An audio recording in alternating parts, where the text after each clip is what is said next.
Because all eyes are on FAMU entering the MEAC SWAC challenge, I think it's led to Norfolk State running under the radar flying. All eyes are on FAMU entering the MEAC SWAC challenge, and because of that, I think Norfolk State has flew under the radar more than they really should. Oh yeah, it's locked on HBCU. Play my music.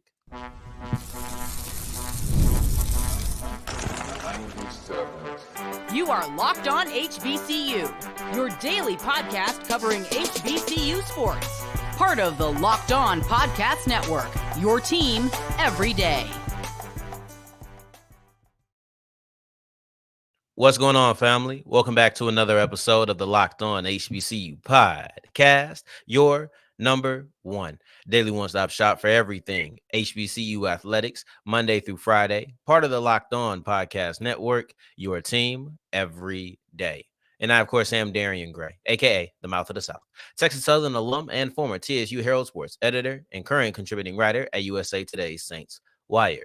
Thank you for going on this journey with me. Make a Locked On HBCU your first listen of the day every day. And remember, just because the mic cuts off does not mean that the journey is over. Just means it's time to follow me on Twitter at South Exclusives. Starts with an S and ends with an S. Today's episode is brought to you by Gametime. Download the Gametime app, create an account, and use the code LOCKEDONCollege to get $20 off your first purchase. We'll wrap up today's episode with a look at the Prairie View A&M Panthers because they're leaning on two specific units, one offense and one defense, to lead to team success in 2024. Prior to that, Delaware State is opening up the season in week 02. You may not have known they actually missed their first flight to Hawaii, but we'll get into the whole debacle of how they missed it and then also what they should be doing once they get into Hawaii in segment 2. Let's kick off today's episode with our leadoff. That is Norfolk State, because in my opinion, I think that the Spartans are running or flying under the radar more than they should. What you won't hear me say is that they deserve equal or more press than FAMU. You won't hear me say that, right? But here's the thing. It's FAMU versus Norfolk State in this MEAC SWAC challenge. Both teams deserve to be covered. I understand why FAMU is covered more. They should be covered more. All eyes are on the Rattlers. That's how I open up this week of coverage, by saying all eyes are on FAMU. Everybody wants to see if FAMU is going to succeed or if they're going to fail. Everybody wants to see if FAMU can continue the standard that they've had over the last few years. So I do think they deserve more headlines. And if you also just look at it comparatively, one's considered higher in their conference than the other is. FAMU is looked at as second best in the SWAC East. Second best in the SWAC East. Norfolk State is second worst in the MEAC. Like they're on different tiers. So what I don't want it to make it seem as if I don't understand why the difference exists. But at the end of the day, we do have two people in this game. This is not the SWAC challenge. This is not the FAMU Invitational. This is the MEAC SWAC challenge. And these two teams represent these two conferences, and they deserve to both be covered. So despite understanding the natural slide towards FAMU, I want to try to make sure that I am balancing it out. I think that I'm doing my part. I don't think I'm as guilty as I originally thought I was, because I was talking about Norfolk State the last couple of weeks a little bit, giving some lead topics. And as far as being in the offseason where they don't have a lot of things popping up for them, I think we did pretty good for speaking about Norfolk State, in my opinion, right? I'm not trying to sit here and say I do it all the time or that I'm a heavy Norfolk show, but what I will say is that we sprinkle it. I think that's the past tense of sprinkle should be sprunkle. I know I just screwed it up and I just can't talk. And because I can't talk, I just stumbled across a good word. Sprinkled? We sprinkled this. No, we sprinkle it. I like that. Okay, that's neither here nor there. But I just came on a word. I like that. Anyway, Norfolk State on this national stage does have things for us to talk about. Norfolk State in this national stage does have players that are really good players. They have storylines that are good storylines. Now, if you're an everydayer who's been here for a year, if you're a new everydayer, oh my God, I can't wait for you to have summer football season. I love our football season schedule because it's so structured, and you won't see that this week because it's only 2 games, but and really only one that we care for.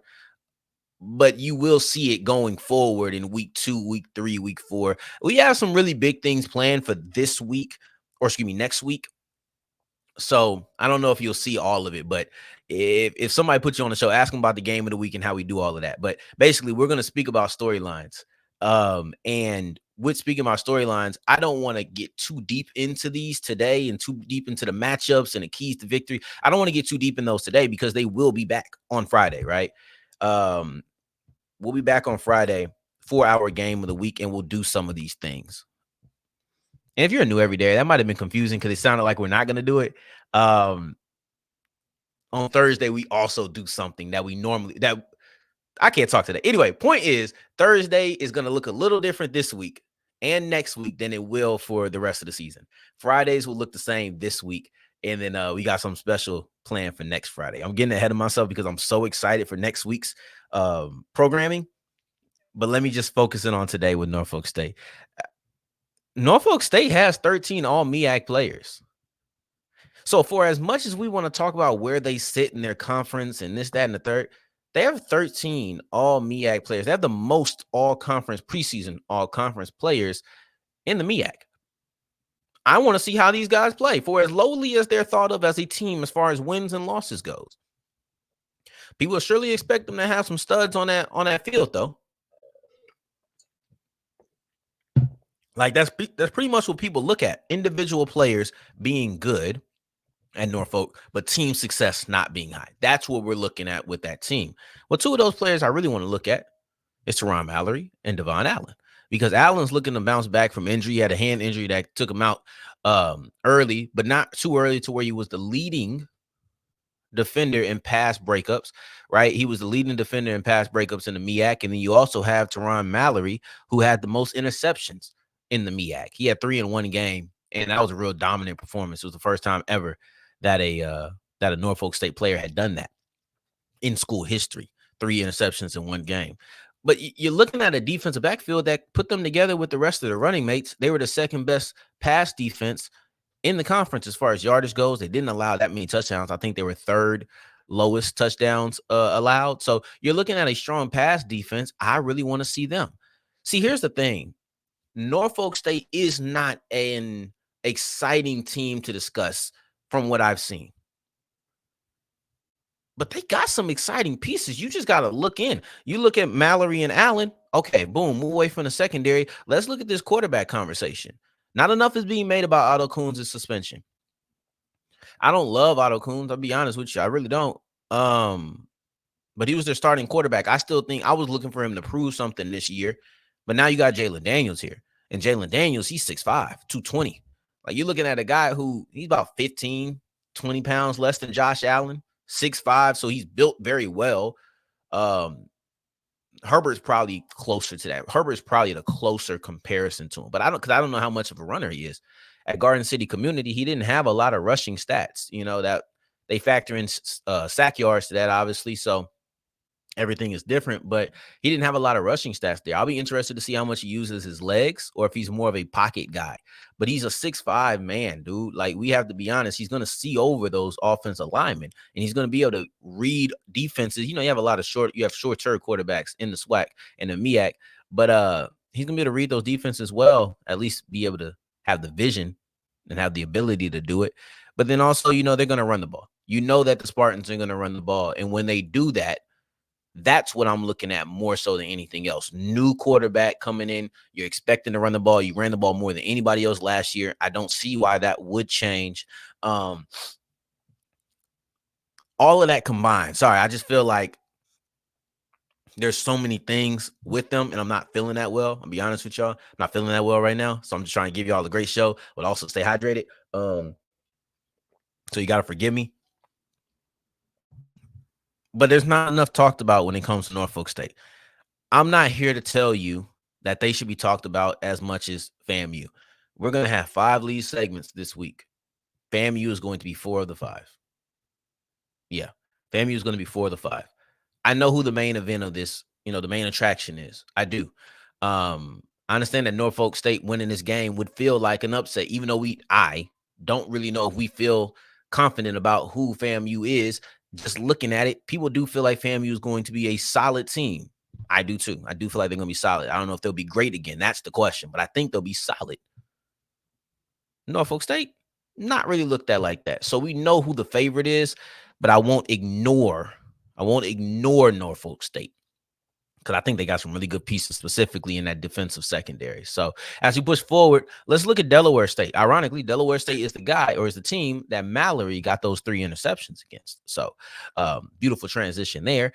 Delaware State is going to be playing Hawaii. They have their first initial trip delayed, but they're still going to get there on time. Let's break down that situation and why it's such a great opportunity as we continue with Locked On HBCU. Today's episode is brought to you by Gametime, and Gametime is the only place that I would send you to get your tickets. Doesn't matter where you're going. The football season is here. It's returned. Maybe you're in an HBCU city, right? Maybe you're around some HBCUs. You want to go to a Jackson State game. You want to go to a Fayetteville State game. You want to go to a Virginia Union game. Like, maybe you want to go to those. Go to Gametime. Download the Gametime app. Create an account and use the code LOCKEDONCollege, and you get $20 off your first purchase. Doesn't matter if you want to go to one of these HBCUs. The professional leagues are coming back. Maybe you want to go to an Arizona Cardinal game. Maybe you want to go to a Seattle Washington game. If you're watching this from Seattle, love to you. That's major. But it doesn't matter if it's pro sports, collegiate sports, concerts, comedy shows, theater plays, everything in between. If you need a ticket to go there, you should go to Gametime. Download the Gametime app. They have the zone deals, the flash deals, just extra ways to help you save money on quality seats, and you get to view where you're sitting before you even purchase your ticket. That's a beautiful thing. Download the app, create an account, and use the code LOCKEDONCollege for $20 off your first purchase.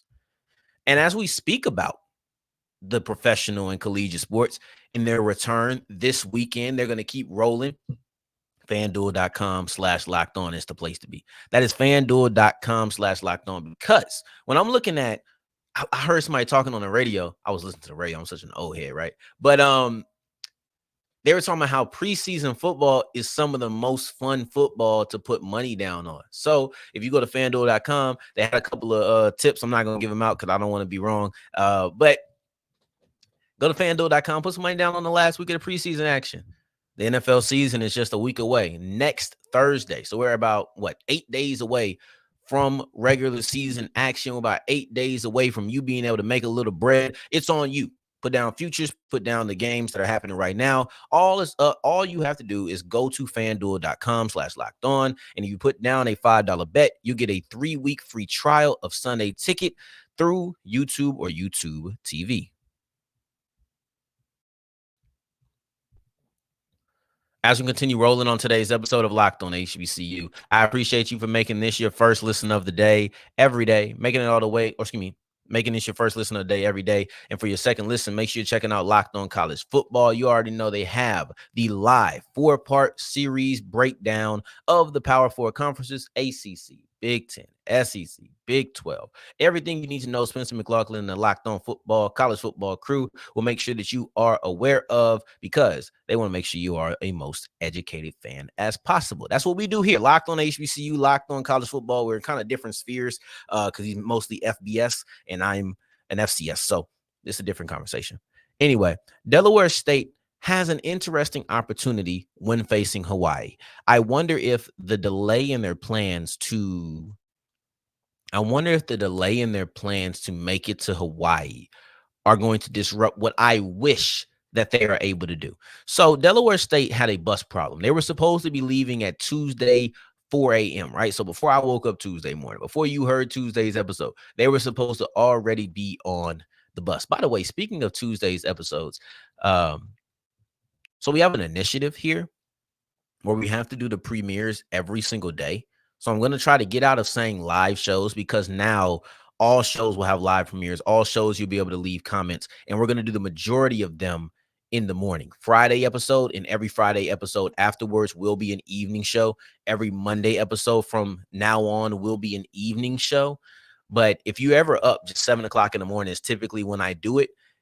Just go in there and leave a couple comments or whatnot. It's pretty cool. Anywho, to this idea, they were supposed to leave at 4 a.m., but they had a bus problem. Something happened with their bus because they were trying to drive out to JFK so that they could fly to Hawaii. Something happened with their bus. They ended up missing the flight. And when you miss the flight, it's a 10.5 hour flight. It's not like you're going from Louisiana to Alabama. It's not like you're going from Louisiana to Florida. Louisiana, Alabama, you better drive. But Louisiana to Florida, it's not that short, right? You're catching a 10.5 hour flight. They were taking a 3 hour bus ride to get a 10.5 hour flight. They missed that. I was a little bit concerned because I understand that everything that goes with it, and I'm going to go ahead and get into it after this, excuse me. I would have been concerned until the second report came out that Delaware State actually scheduled their trip a day in advance than they actually needed to be gone. So once you do that, it's like, okay, cool. I'm not 30 minutes late, but I'm 10 minutes, or excuse me, I'm not 30 minutes early, but I'm 10 minutes early. I'm still early. I may not be on my schedule, but I'm still on schedule, if that makes sense. Or I may not be on my time, but I'm still on time. That's the best way to put it. So they may be behind schedule for their standards, but they aren't going to be so delayed. And the reason that this is important is because this is the longest road trip in Delaware State history. You know, they play ball in Delaware. They play ball in Delaware, and they play people around Delaware.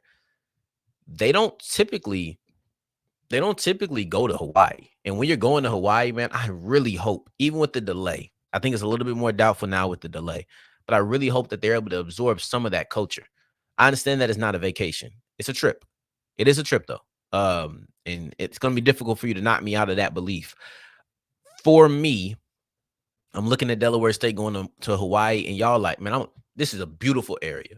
I want to absorb something. I'm not saying go party. I'm not saying go be on the beach all day. I'm not saying relax. You're there for a job.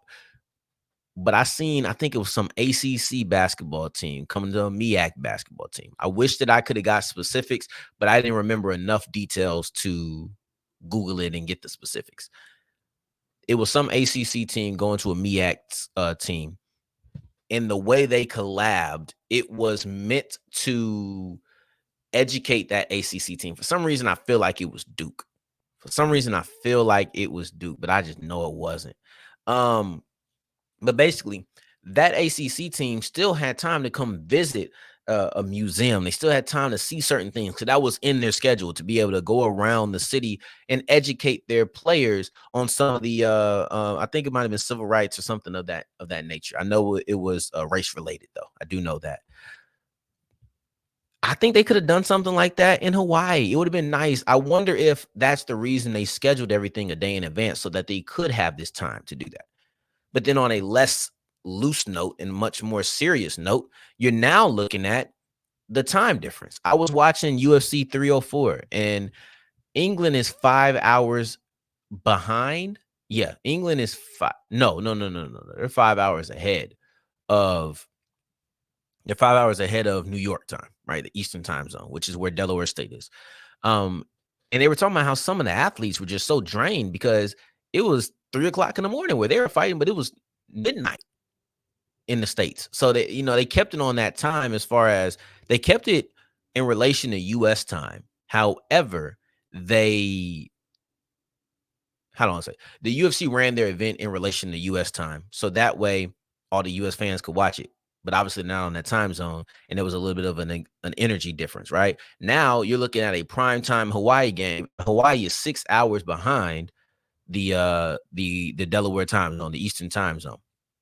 So with that being the case, you're gonna be playing a game at 6 o'clock, but that's starting at midnight. You're not gonna end until 3 o'clock in the morning.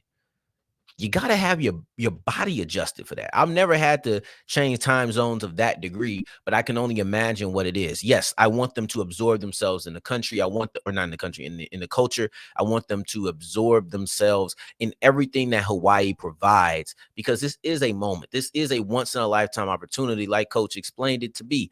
I think that they should be able to take advantage of all of those things responsibly, right?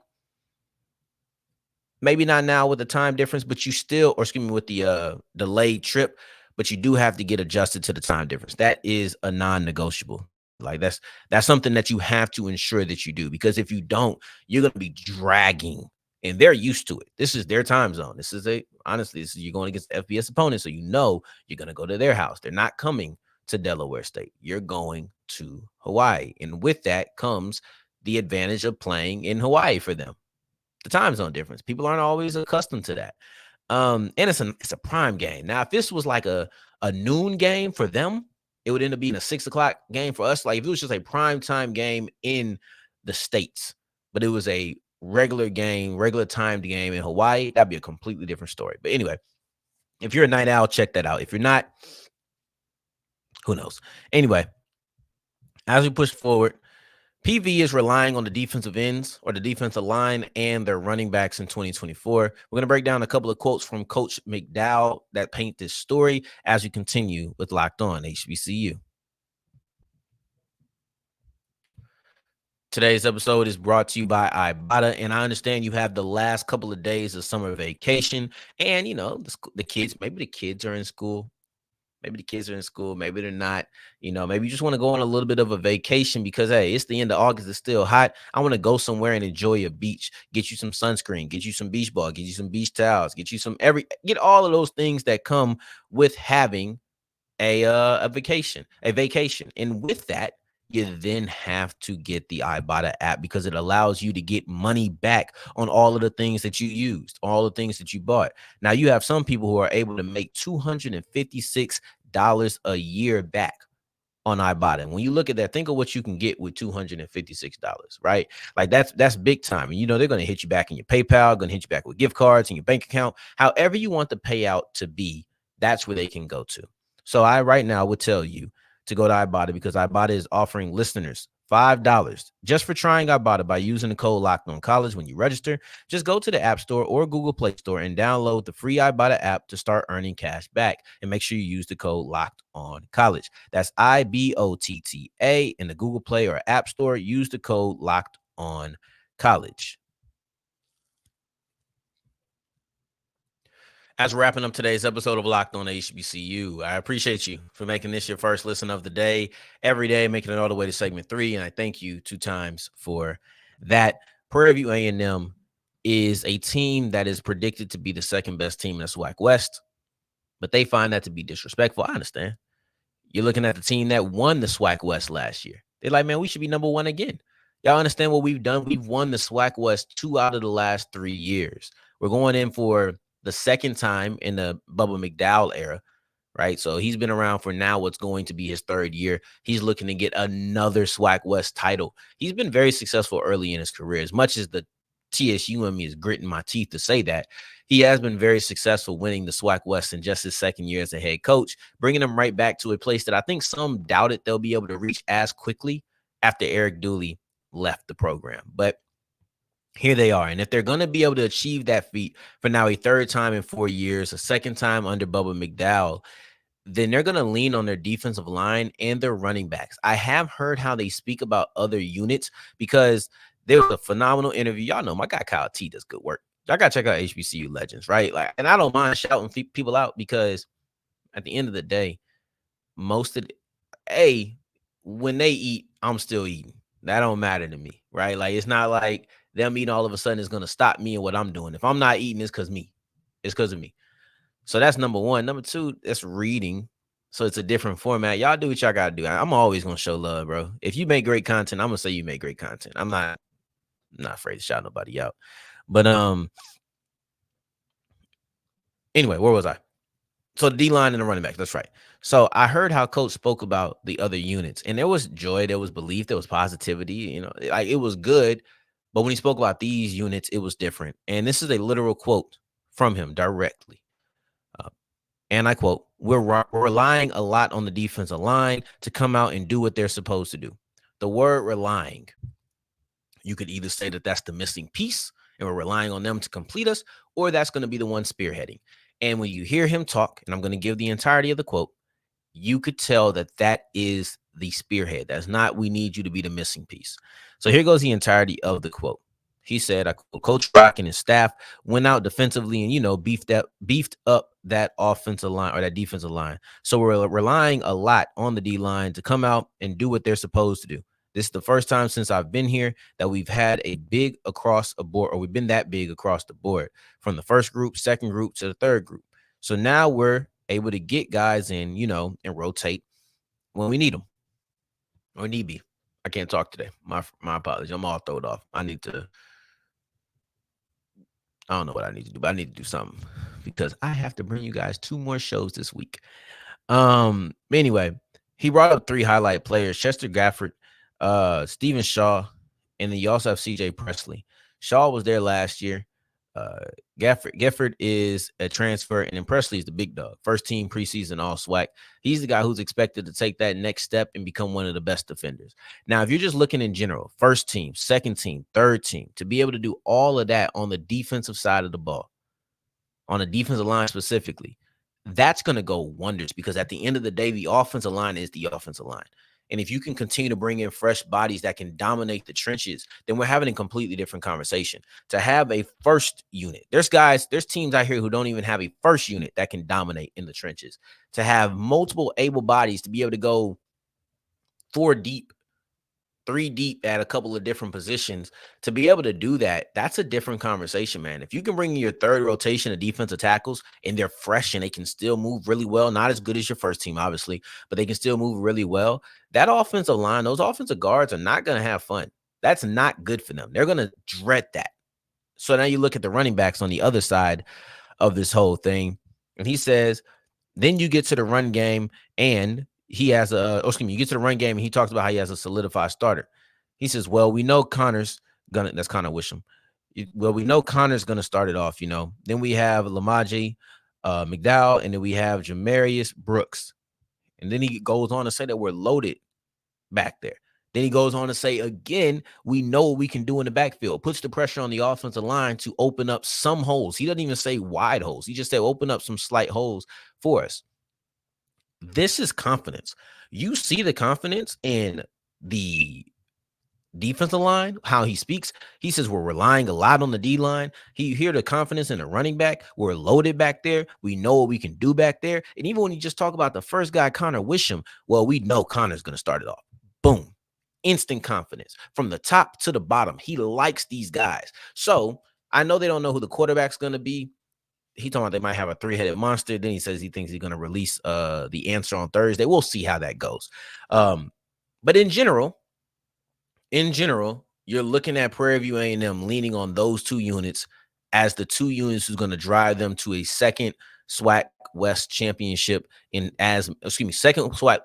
Can't talk. And a second SWAC championship, SWAC West championship in as many years. You look at the defensive line and the running back room. Obviously, I can't talk today. I'm not feeling that well, and I think I'm overcompensating in a negative way. So let's go ahead and sign out, and I'll be back tomorrow to look at the floor and the ceiling of FAMU by a Tallahassee Democrat writer. I really want to break down Gerald Thomas's work, so we'll do that on tomorrow's episode. Hopefully, I feel better, and I can talk to you a little bit more. In the meantime, until next, I think I just got to drink the water, y'all. Until next time that we hear each other, family, take care, stay blessed. Peace.